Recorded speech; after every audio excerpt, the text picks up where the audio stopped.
My brother sold my late husband's farm behind my back. But what he didn't know was that I had already bought the bank that owned his house. That is not the kind of story one imagines telling at a family table. Yet, every time I sit down to dinner with my kin, I feel the weight of those words pressing at my lips. It was a Sunday evening at my mother's house, the kind of gathering she insisted on, even as her health began to fade. The smell of roast chicken and fresh cornbread lingered in the air, carrying with it the echoes of the countless meals we'd shared over the years. Around the long oak table sat my mother, my brother Rick, his wife Caroline, their 2 children, Michael and Grace, and myself. I tried to wear a polite smile, but my fingers kept tracing the edge of Daniel's old watch on my wrist. It was too big for me, the strap slightly loose, but I wore it as if by doing so I could hold on to him.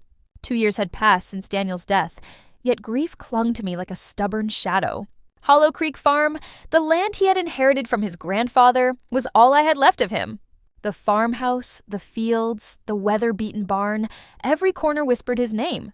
Mother's voice, frail but steady, broke my thoughts. "Emily, dear, how are things at the farm? I know it must be a lot to carry on your own." Before I could answer, Rick leaned back in his chair, chewing on a piece of chicken with a smirk that didn't reach his eyes. "It's too much for a young widow," he said, his tone light, almost joking, but sharp enough to sting. "Running a farm isn't a woman's burden. You'll wear yourself thin before you know it." His words drew a silence across the table. Caroline's hand stiffened around her glass, and she quickly set it down, eyes darting between us. My mother gave Rick a warning glance, but she said nothing. I smiled faintly, though I felt the heat rise in my chest. "Daniel trusted me with it," I replied, my voice calm, deliberate. He used to say, "Land is more than soil, Emily, it's memory. It carries our story. And I intend to keep that story alive." Rick chuckled under his breath, but there was no humor in it. Michael, his teenage son, shifted uncomfortably, as though he understood the weight of his father's words but dared not challenge him. Little Grace reached for the biscuits, her innocence untouched by the tension. As the meal went on, Rick steered the conversation toward the farm again and again. He asked about crop yields, the mortgage, the taxes, details most brothers would not pry into so openly at supper. He masked his questions with feigned concern, but I noticed the way his eyes sharpened every time I mentioned the farm's accounts. When dessert came, apple pie, warm and fragrant, I excused myself for a moment to fetch the ledger I had been carrying in my bag. I needed to check a note I had scribbled down earlier. As I laid the book on my lap and flipped through the pages, I felt Rick's gaze on me like a hawk circling overhead. It wasn't the idle curiosity of a brother. It was something darker, hungrier. His eyes lingered on the pages as though he could see through the ink into the veins of the farm itself, searching for weakness, for opportunity. Caroline reached across the table then, touching his arm gently.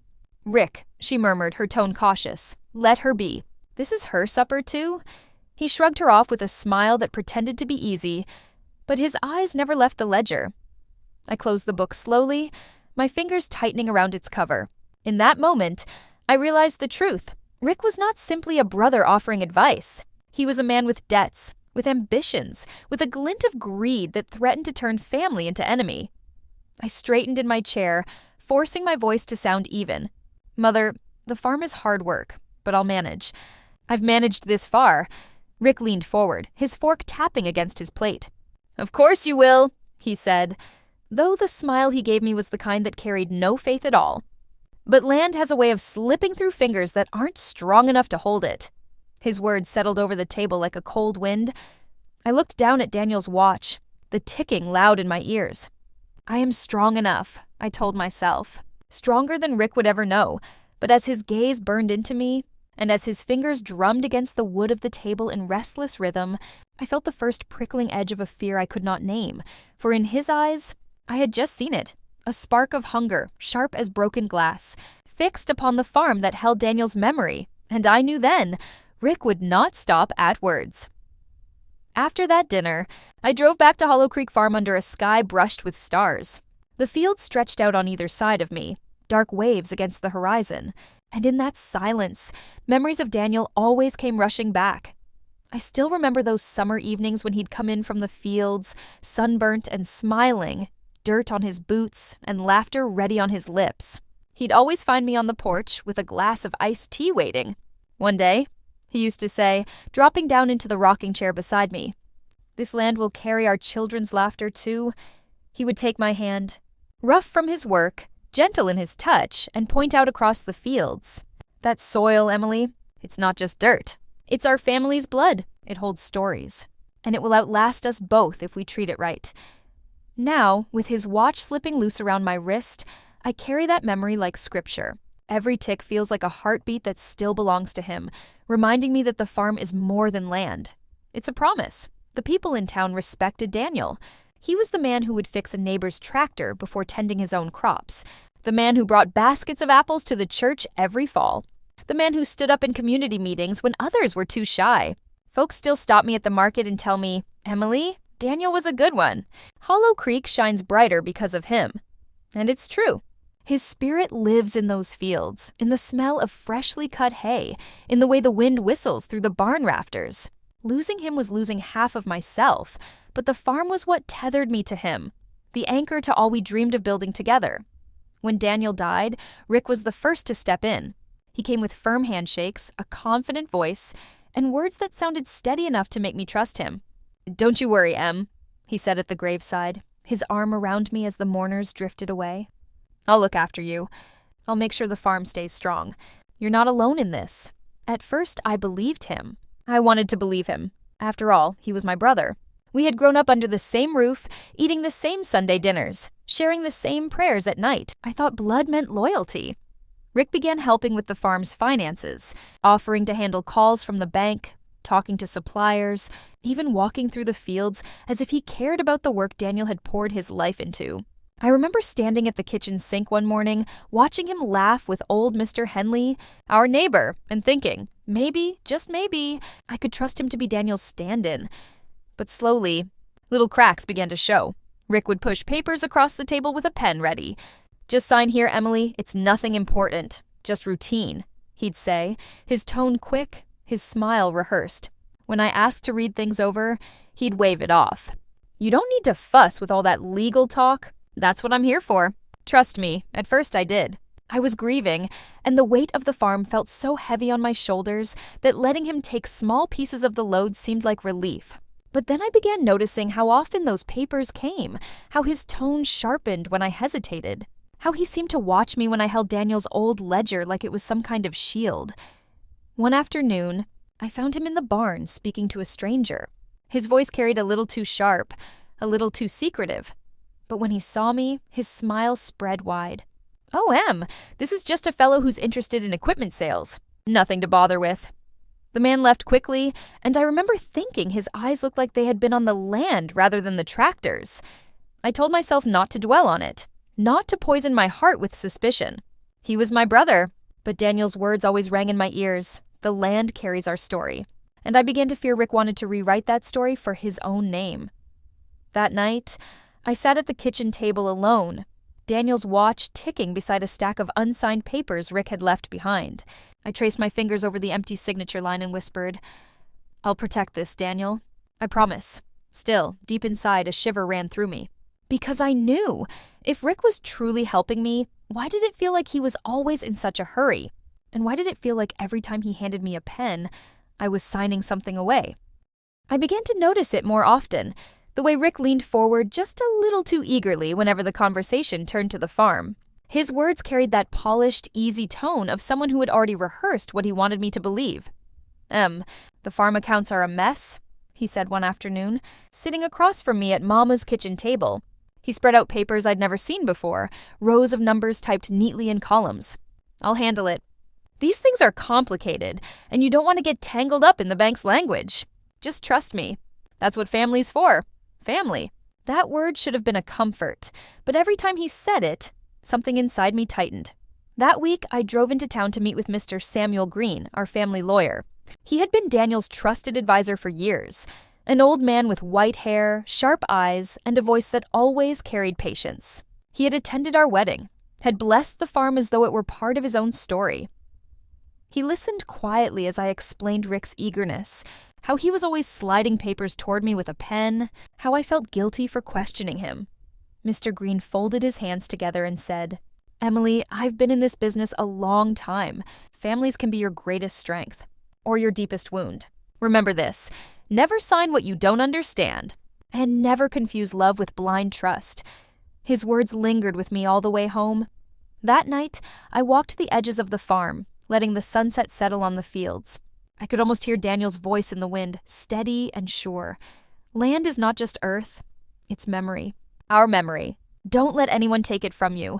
I touched the soil with my fingertips, remembering the way he used to say that the land held our laughter, our sweat, and even our tears. How could I even think of handing over a single piece of paper without knowing what it meant? The days that followed grew heavier with suspicion.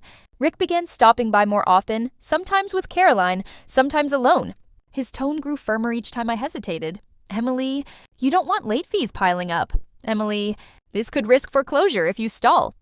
Emily, you've got to start trusting me. His words were pressed with urgency, but his eyes held something else. A hunger I couldn't name, but one that unsettled me each time I saw it. Then came the evening that pulled my doubts into certainty. I was in my bedroom, sorting through Daniel's keepsakes. His old watch lay on the dresser, ticking softly, and beside it sat the drawer where I kept all the farm documents. Deeds, loan statements, everything. It was the drawer I had locked myself after Mr. Green's warning, telling myself that as long as I held the papers, I held the farm. But when I opened it that night, my hands froze. The drawer was nearly empty. The envelopes, the files, gone. At first, I thought maybe I had misplaced them. I pulled out every drawer in the room, even checked the bottom of the wardrobe where Daniel used to hide birthday gifts. Nothing. The papers had vanished. I stood there in the silence, my heart thudding against my ribs, Daniel's watch ticking like a drumbeat of warning. I sank onto the edge of the bed, my fingers trembling. I remembered Rick's visit earlier that morning. He had been alone in the house, waiting in the kitchen when I returned from feeding the hens. "Just dropped by to check on things," he had said, smiling. And now, my documents were gone. The realization burned through me, cold and sharp. Rick hadn't come to help me. He had come to take from me. I sat there in the darkening room, whispering into the silence. Daniel, what has he done? The farm was more than acres and barns. It was my last thread to the man I loved. And now, it felt as though that thread was slipping straight out of my hands. The letter came on a Tuesday morning. I remember because the sun was just breaking through the curtains when I heard the thud of the post on the porch. I thought nothing of it at first. Maybe another bill, maybe a neighbor's note.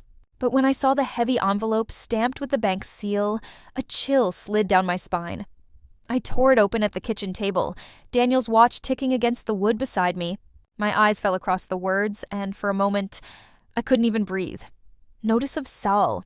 The property known as Hollow Creek Farm has been transferred in full to...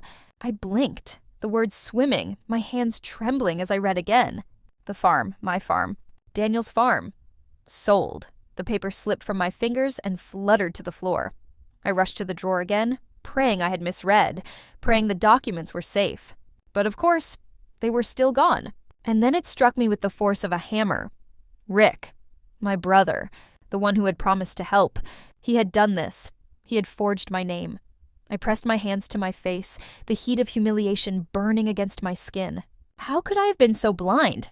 I heard Mr. Green's warning echo in my mind. Never sign what you don't understand. But I hadn't signed. Rick had done worse. He had stolen my hand entirely. By the end of the week, the whispers began. At the market, I felt the stares. Neighbors lowered their voices, but the words still reached my ears. She lost Daniel's farm. Poor thing. A young widow can't handle land like that. Maybe her brother was right to take over. Their pity stung sharper than their gossip. I could feel Daniel's name slipping from respect into ridicule. The land he had cherished, the soil he had called memory. It was being reduced to another tale of a woman too weak to carry her husband's legacy. I couldn't bear it. I stormed to Rick's house that evening. Caroline opened the door, her smile faint, almost smug. "Emily," she said softly, as if my name were something fragile. "Rick's in the study." I walked in without waiting. Rick sat behind his desk, leaning back in his chair, the lamplight catching the smug curve of his mouth. "Emily," he said slowly, as though he had expected me. "I assume you've received the letter?" My voice shook, but it was sharp. "You forged my signature. You sold Daniel's farm." He leaned forward, elbows on the desk, and gave a laugh that curdled my blood. "Don't be dramatic. You couldn't manage it, Em. Everyone knew it. You're just a widow." The farm needed a man's hand. I did what was necessary. Necessary? My voice cracked, anger and grief tangled. You robbed me. You robbed Daniel's memory. Rick's eyes gleamed, not with shame, but with triumph. You're clinging to a ghost. Land like that isn't sentimental. It's business. And business needs brains, not tears. Now the farm is in better hands. Mine. For a moment, the room spun. I gripped the edge of his desk to steady myself, the echo of his words ringing in my ears. You're just a widow. That was how he saw me. Not as his sister, not as Daniel's wife. Not as the woman who had kept Hollow Creek alive through grief. No. To him, I was nothing but weakness. Caroline slipped in behind me, her voice cool. He's right, Emily, let go of the past. Daniel is gone. You can't live in his shadow forever. I turned, staring at both of them, my heart pounding. The people I had once called family, my own blood, were standing there, stripping me of everything I had left of Daniel, mocking me for my grief. My throat tightened, but I refused to cry in front of them. I straightened, slipped Daniel's watch back onto my wrist, and whispered, not to them, but to myself, so softly it was almost a vow. He has no idea who he's dealing with. And in that moment, I knew. The farm might have been sold, my name might have been dragged through whispers. But the story wasn't over. Rick thought he had won, but I carried something far greater than his arrogance. I carried patience, I carried Daniel's memory, and I carried a secret he could never imagine. I don't remember how I drove back to the farmhouse that night. The wheels must have known the road by themselves, because my mind was somewhere else entirely, caught between grief and fury, between Daniel's memory and Rick's betrayal. When I stepped into the kitchen, the silence swallowed me. The clock ticked too loudly. The walls seemed to echo with emptiness. I dropped into the wooden chair by the table and pulled Daniel's watch from my wrist. It lay in my palm like a living heart, ticking faithfully as though he were still beside me. I pressed it to my cheek, whispering into the quiet, "What would you have me do, Daniel?" And the tears came. Not the soft kind that slip gently down the face, but the heavy sobs that shake the shoulders and claw at the throat. I buried my head in my arms, the weight of humiliation crashing down all at once. The farm was gone, sold, stolen, and everyone in town believed it was because I was weak. The next few days were worse than the letter itself. People I had known all my life would lower their eyes when I passed. Their pity was suffocating.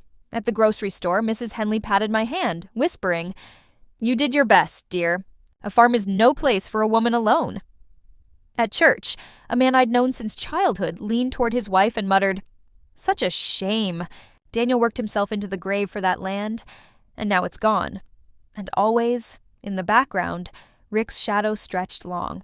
He strutted through town with Carolyn at his side, smiling, shaking hands, boasting of his hard decision to sell the farm for the family's future. He wore his victory like a crown, and people seemed to believe him. It made me sick, yet even in my anger, doubt gnawed at me. I remembered Daniel's words, "Land is not just earth, it's memory." What if seeking revenge sullied that memory?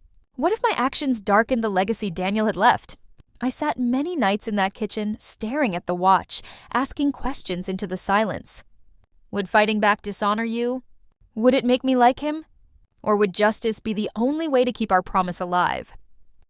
The tick of the watch never answered, but I began to feel something stirring in me, a strength I hadn't known since Daniel died. Still, I hesitated. The farm was already gone. What good would fighting do now? It was late one night, when the moon hung low and silver outside my window, that I heard the knock on the door. Steady, firm, deliberate. When I opened it, there stood Mr. Samuel Green. His coat collar was turned up against the chill, but his eyes were sharp as ever. He stepped inside without waiting for an invitation, as though he had decided long ago that this visit would happen. He sat across from me at the kitchen table, resting his hat beside Daniel's watch. For a moment, he said nothing, just studied me, as if weighing whether I was ready. Finally, he leaned forward, his voice low, measured, carrying more weight than the night itself.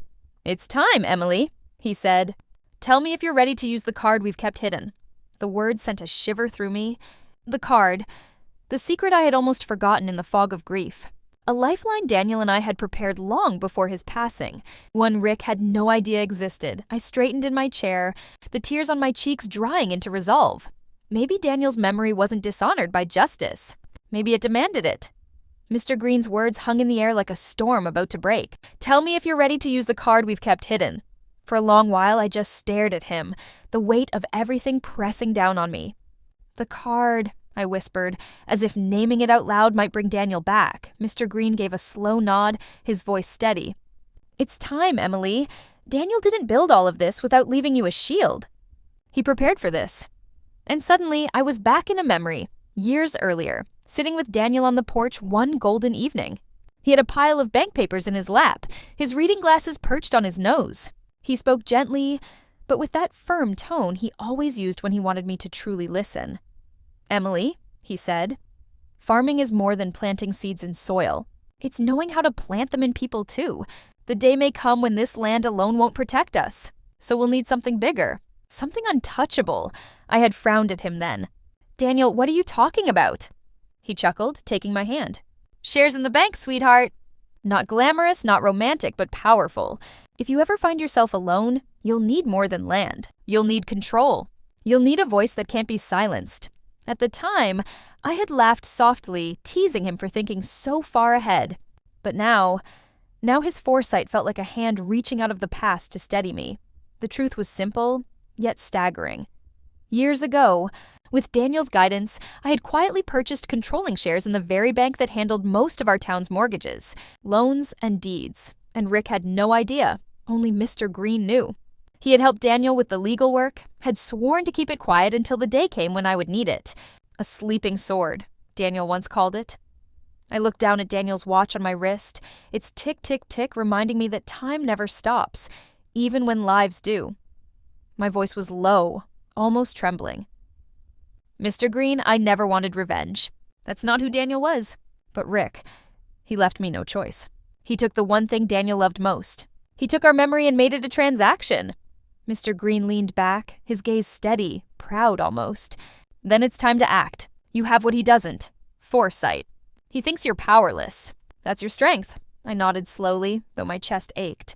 "This isn't just about land anymore. It's about respect. It's about justice." The next morning, I walked into the bank, not as a widow seeking help, but as its majority shareholder. The marble floor seemed to echo louder under my steps, and the young teller behind the counter smiled politely, unaware of who truly held the reins of the place. The bank manager, Mr. Wilson, ushered me into his office the moment he saw me. His tone was deferential, almost nervous. "Mrs. Carter, we didn't expect you so soon. How would you like to proceed?" The weight of that question hit me like a tide. How would I like to proceed? For the first time since Daniel's death, I felt the ground solid under my feet again. "I'll need access to certain files," I said firmly, "particularly regarding properties recently sold. And outstanding mortgages." He nodded quickly, shuffling papers, his hands a little shaky. It reminded me that power, quiet as it may seem, carries a presence. That evening, back at the farmhouse, Mr. Green returned with a leather folder in hand. He set it down on the kitchen table and slid it toward me. "These are the accounts you asked for," he said. "And Emily?" His eyes met mine, sharp and knowing. "You'll want to look at the one on top." I opened the folder. The first page nearly took the breath from my chest. It was Rick's mortgage. His house, the very roof over his wife and children, was months behind on payments. He was drowning, far deeper than he let anyone know. I stared at the paper, my hands trembling. A storm rising inside me. Rick had taken Daniel's farm, stolen it with lies and arrogance. But his own house, his pride, his throne of mockery, it sat in my hands now. My voice was a whisper, but it carried the weight of fire. He has no idea how close he is to losing everything. Revenge doesn't happen in a single moment. It breathes, it grows, it waits. That's what Daniel used to say when he was teaching me patience in farming. You can't force the harvest, Emily. You let it ripen, and when the moment is right, you gather it all. Those words followed me now, each time I saw Rick strut through town as if he had conquered the world. He was louder these days. He bought a shiny new truck, though everyone knew the crops hadn't been good enough to pay for such a thing. He treated his wife, Caroline, like a prop, showing her off at the diner, bragging to neighbors about his land and his success. He even dared to smile smugly when people pitied me. And I kept quiet. At the bank, Mr. Wilson asked if I wanted foreclosure notices sent out on Rick's house. He was already months behind, and legally, I had the right to act. But I shook my head. Not yet, I told him. Let him feel safe a little longer. Because arrogance blinds more than darkness ever could. I wanted Rick to think he had won. One evening, while picking apples from the old tree behind the farmhouse, I saw Caroline at the edge of my yard. She didn't come closer, just stood there, watching me. Her face was thinner, wearier than I remembered. Finally, she stepped forward. "Emily?" she said softly, glancing around as though afraid someone might overhear. I'm sorry for what Rick did. I never agreed with it." Her voice cracked, and I realized then how much her life was tied to his reckless pride. "Caroline," I said gently, "you don't have to apologize for him. You've always been kind," but she shook her head. "Kindness doesn't change his ways. He's spending money we don't have, acting like the king of this town. I told him to stop, told him to think about the children, but he laughs. He says he's untouchable now." Her words cut deeper than I wanted to admit. I remember Daniel telling me once, "Pride is the heaviest anchor. It drowns men before they even know they're sinking." I thought of telling her then, thought of revealing that every step Rick took was leading him closer to a cliff, but instead I only touched her hand. "Hold on, Caroline.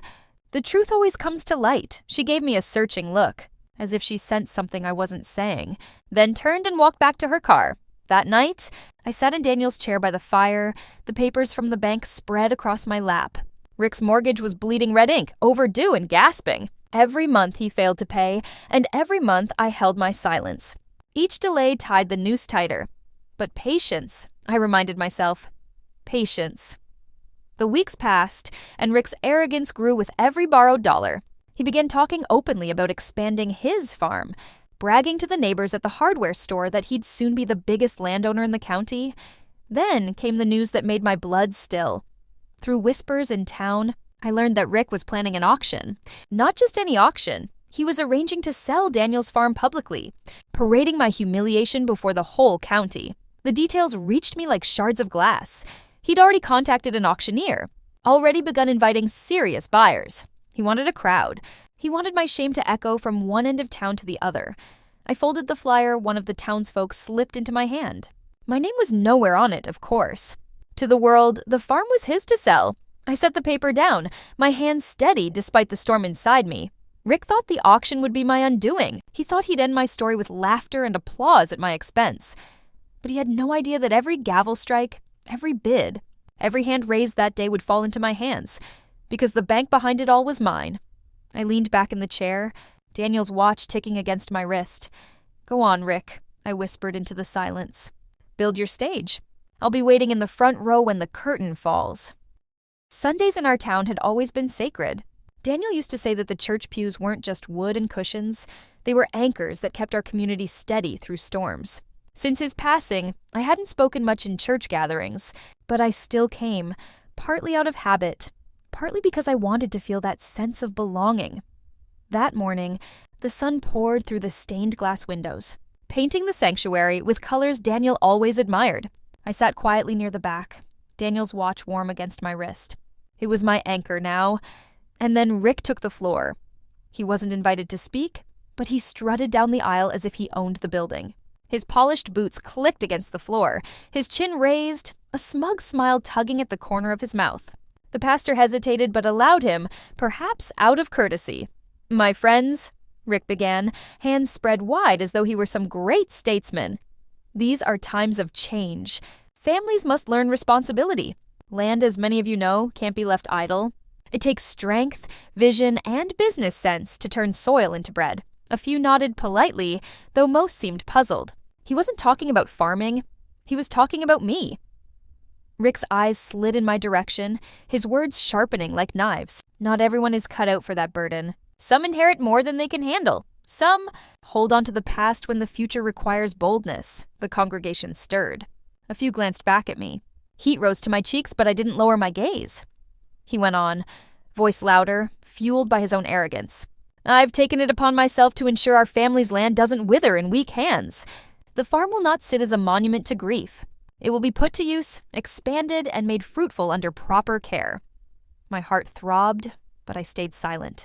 He wanted me to break, to protest, to let the church see me as fragile. Instead, I pressed Daniel's watch and held my breath. Caroline sat rigid in the front pew, her hands knotted in her lap.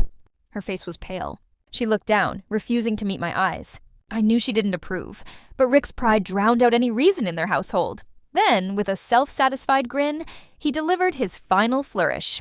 To that end, he declared, "I will be hosting an auction next week. Everyone is welcome. Come and see real business done. Land in the hands of those who can actually make use of it." The room buzzed. Some looked shocked, others exchanged knowing whispers. A public auction, announced in God's house no less. He had turned the sanctuary into his stage. My patience, already worn thin, hardened into something sharper, colder. I felt the old ache of betrayal, but now it burned less like sorrow and more like steel. I whispered to myself, so soft no one else could hear. Justice is never fast, but when it comes like a storm. The words settled deep inside me, steady and sure. Rick stepped down from the front, shoulders puffed, satisfied that he had delivered a blow I could never recover from. He walked past my pew with a smirk, as if daring me to respond. But I didn't flinch. I sat perfectly still, my silence louder than any retort. Because I knew something Rick did not. The storm he had invited would not be mine to endure, it would be his. Cliffhanger. In 1 week, at that auction, he thought he would see my ruin. What he would see instead was his own downfall. The night before the auction, the farmhouse felt heavier than ever. Silence clung to the walls, broken only by the soft tick of Daniel's watch against my wrist. I had returned there deliberately, not to sleep, but to remember. The moonlight spilled across the yard, silvering the fields that Daniel once worked with such devotion. I walked slowly, my hand grazing the old wooden posts he had mended by hand. Every fence board carried his touch. Every tree whispered his laughter. I stopped by the orchard where the apple trees stood tall. I remembered Daniel planting them, his hands strong but gentle, guiding each young sapling into the soil. "One day," he'd said, wiping his brow with that boyish grin, "these trees will shade our children." His dreams lived in those roots, even if fate had stolen the chance to see them fulfilled. Further down, near the edge of the field, I paused where we had once said our vows. Just the two of us. Barefoot in the grass, the preacher's words carried off by the summer wind. The land had been our witness, our covenant. That was why I had fought so hard. It wasn't just dirt. It was Daniel's heartbeat still echoing under my feet. For a moment, I wondered if perhaps letting go was wiser. Perhaps forgiveness, quiet, painful, but final, was what Daniel would have wanted. The thought lingered, tugging at me like a soft prayer. But then, in the dim glow of the kitchen lamp, I saw the papers again, the ones Rick had forged. My name scrawled in his rough hand, my signature twisted into a weapon against me. I heard his mocking voice rise in my memory. "You're just a widow. You can't manage land." My chest tightened. Forgiveness felt noble, yes, but forgiveness without repentance only feeds arrogance. And Rick was drowning in his arrogance. If I let him walk away with Daniel's farm, then I wouldn't just lose land. I would lose Daniel's legacy and the respect that bound our family name. I sat at the old wooden table where Daniel and I had shared countless meals, running my fingers over the grain worn smooth by time. Tears stung my eyes, but they did not fall. My sorrow had already been spent. What remained was resolve. I thought of Mr. Green's words, steady, deliberate. "Justice comes slowly, Emily, but it comes." Slowly, I rose and walked to the window.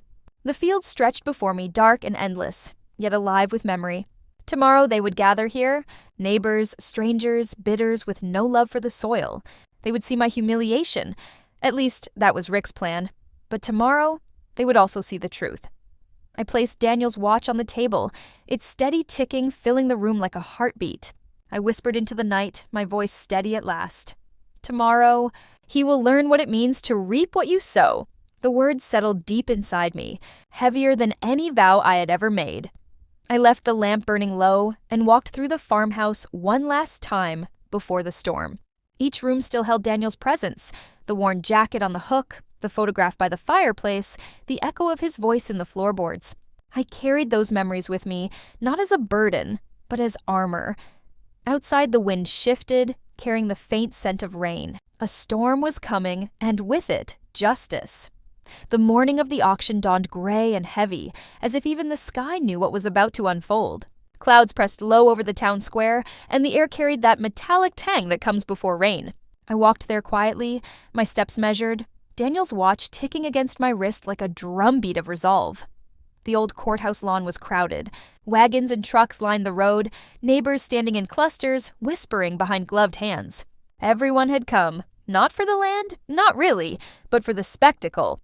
People love a story, and today they expected to see mine end in shame.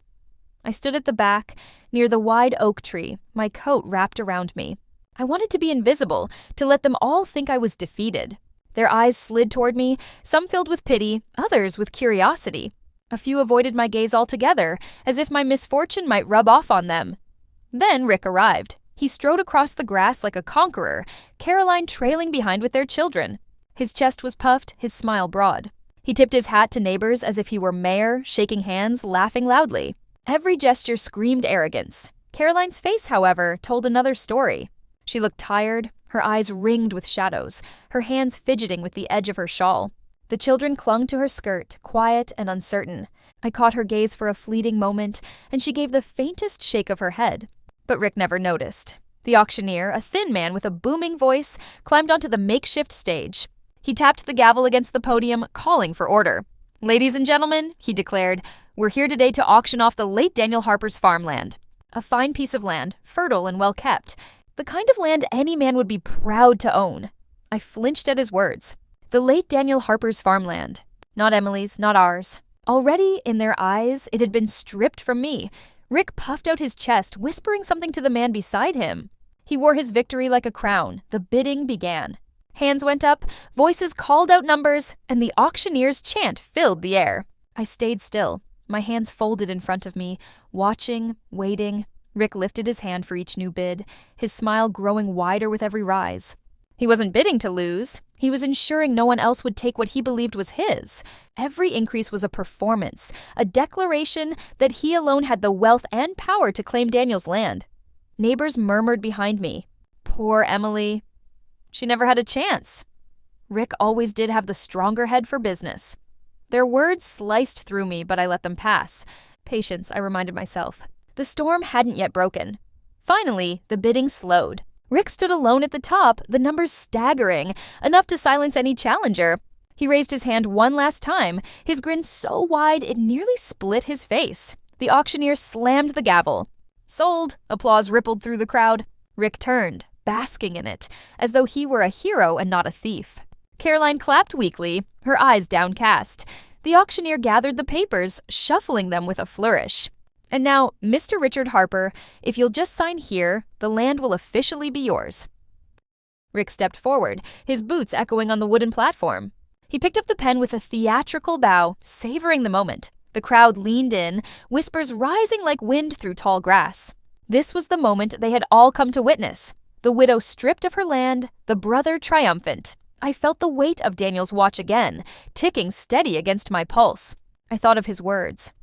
"The harvest comes when it's ready, Emily, not before." And so I moved. Slowly, deliberately, I stepped forward from the back of the crowd. The whispers shifted. Faces turned. A hush began to spread. Rick looked up, pen still poised, his smile faltering for just a breath.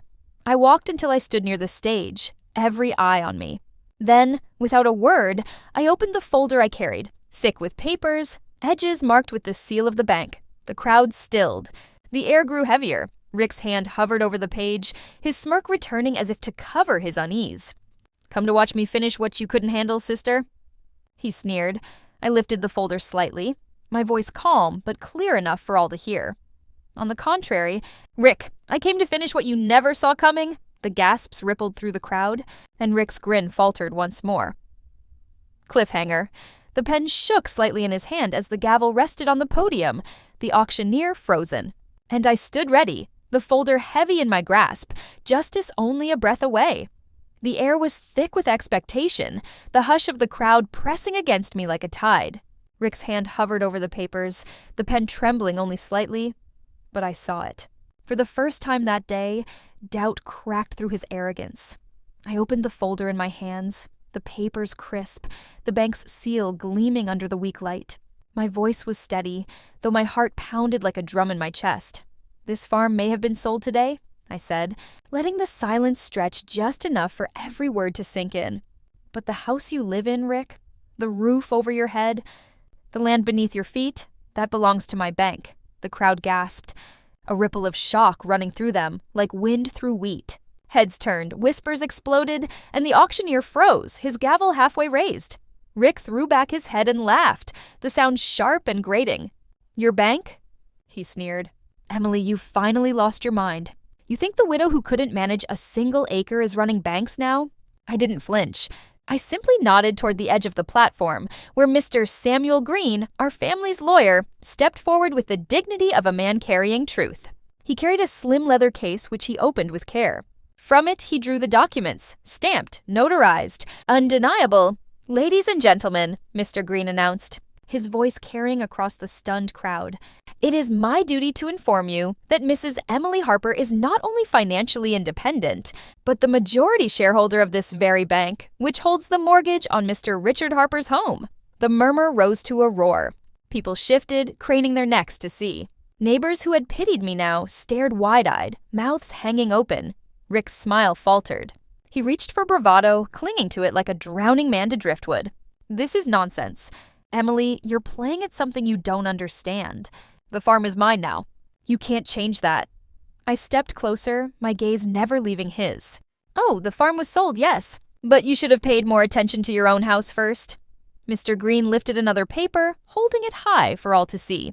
According to these records, Mr. Harper's mortgage is 6 months overdue. Notices were sent, ignored. The debt is now in default. And under bank policy Mrs. Harper has authority over, foreclosure proceedings begin immediately. The crowd erupted. Gasps, murmurs, a few outright shouts. Caroline clasped her hands over her mouth, her children clinging to her skirt. The auctioneer looked pale, glancing between us as though unsure whether to proceed or flee. Rick's face drained of color. His laughter faltered into a stammer. No, this can't. He snatched at the papers. But Mr. Green pulled them back with calm precision. You thought yourself clever, Richard, Mr. Green said evenly, but cleverness without caution leads only to ruin. The law is clear. The property will be seized. I looked at Rick then, not with pity, but with the calm steel Daniel had always carried in his eyes. You sold Daniel's farm behind my back, Rick. You forged my name and mocked me before this town. But what you never understood is that land, legacy, and honor can't be stolen. Not when they are protected with foresight. Rick's mouth opened and closed, but no words came. His arrogance had deserted him. What remained was the dawning horror of a man who had sown greed and was now about to reap ruin. The whispers around us grew louder, sharper. No one looked at him with admiration now. The proud brother, the self-proclaimed businessman, stood exposed, and I could feel the tide turning. Cliffhanger. Rick's hands shook as he clutched the auctioneer's podium for balance. The weight of the crowd's judgment pressed down, and for the first time he realized it. Foreclosure had already begun. His house, his pride, his very standing in the community, slipping away right before his eyes. The crowd that had once cheered Rick's arrogance now turned restless, their voices heavy with judgment. I watched as Caroline's face crumpled, her hand flying to cover her mouth. Beside her, the children clung to her skirts, their cries breaking through the tense silence. The eldest, little Sarah, whispered, "Mama, what's happening?" And the sound twisted something deep inside me. Caroline didn't answer. She turned her face away from Rick, her shoulders stiff, her shame plain for all to see. "Lord above," someone muttered in the back. "Sold his sister's farm and now loses his own house. What kind of man does that?" Another voice followed, sharper. "He betrayed blood, and see what it's brought him." The whispers grew, circling Rick like a storm. The proud smile he had worn for months, the swagger that had filled every gathering, drained from him until only a broken man remained. "Emily," Rick rasped, stepping toward me, his eyes wide and frantic. His voice shook, the confidence gone. Please, you can't let this happen. They're my family, my children, your niece and nephew." I stood tall, Daniel's watch heavy against my wrist. Its weight reminded me of every promise Daniel and I had made to protect the land, to protect each other's honor. Rick had forgotten all of that. Or maybe he had never cared. "You mocked me for being a widow," I said, my voice steady but edged with fire. You told me I couldn't manage land, that I wasn't strong enough to hold Daniel's legacy. But you forgot one thing, Rick. He swallowed hard, his breath ragged. What? I looked him straight in the eye. I was Daniel's wife. And he taught me to stand when others tried to push me down. The words struck harder than any shout. The crowd hushed, listening, some nodding, others muttering approval. Rick stumbled back a step, the last of his arrogance dissolving as tears brimmed in his eyes. Emily, I didn't mean... His words faltered as the sheriff approached, a folded envelope in hand. The crowd parted to let him through, his boots crunching against the gravel. Every step echoed like judgment itself. Richard Harper, the sheriff announced, his voice flat and final. Under authority of the bank, this is official notice of foreclosure. You and your family have 30 days to vacate the premises. The papers were placed in Rick's hand. His fingers trembled so violently that they nearly slipped from his grasp. Caroline turned her back fully then, shoulders shaking. Her shame unbearable. The crowd shifted again, voices rising. He deserves it. Justice served. Daniel Harper would have been proud of his wife today. Each whisper cut into Rick like a blade. He was a man undone, not by enemies, but by his own greed and betrayal. His children wept openly now, their innocence caught in the wreckage of his choices. For a moment, a sliver of pity tugged at my chest. I remembered the boy Rick once was, my brother chasing fireflies with me in the fields, laughing under the summer stars. But the man before me was not that boy. He had chosen deception, greed, and cruelty. Rick fell to his knees, clutching the papers as though sheer will could erase the truth. Emily, mercy.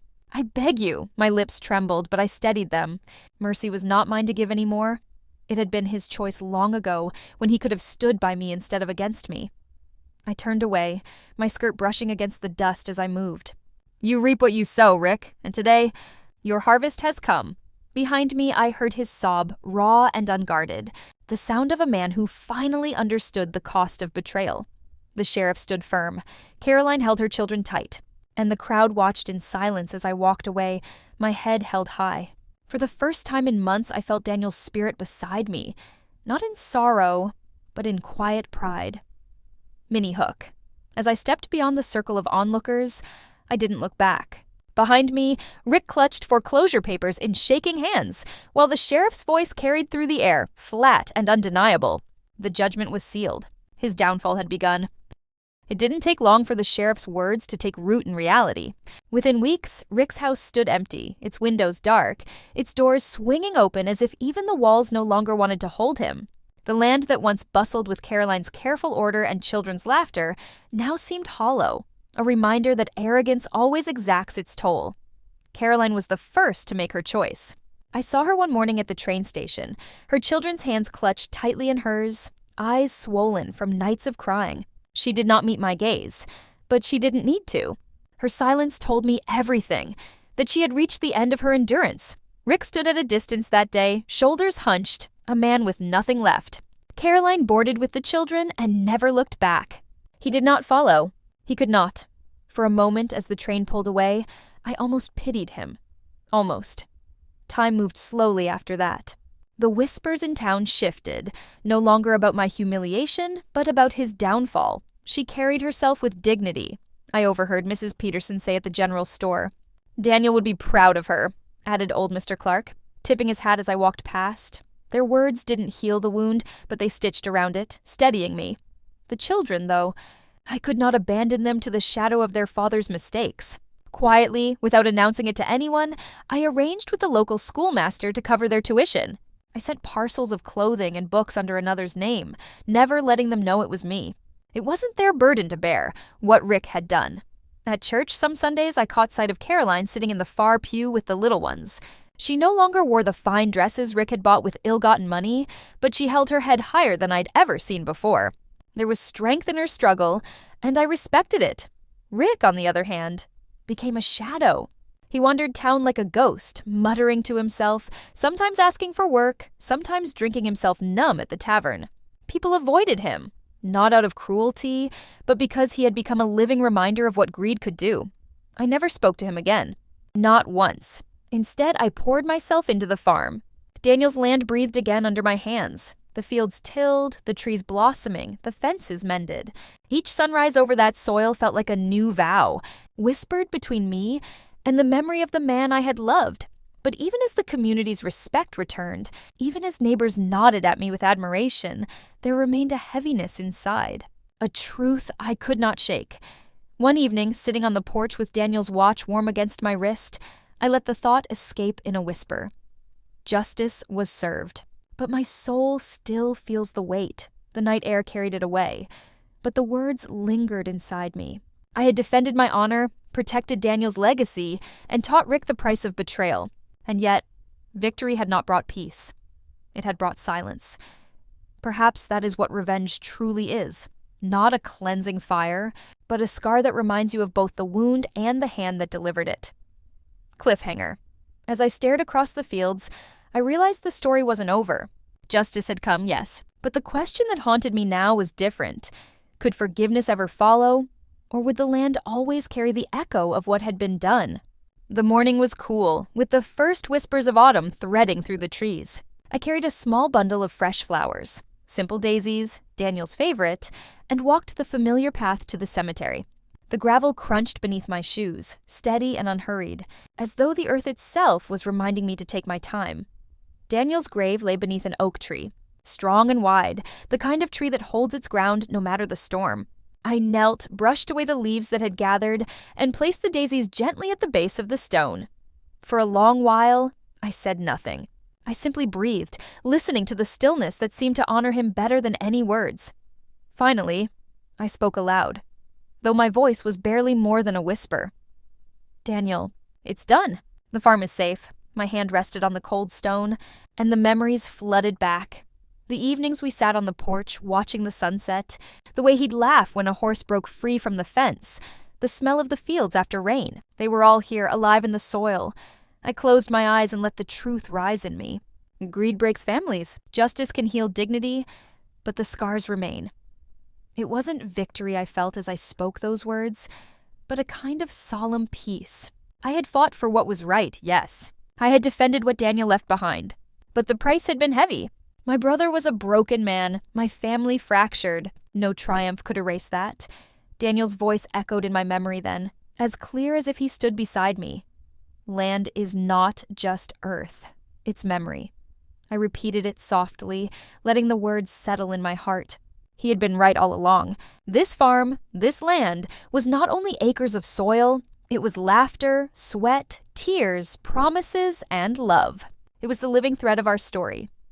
As I rose to my feet, a small sound startled me.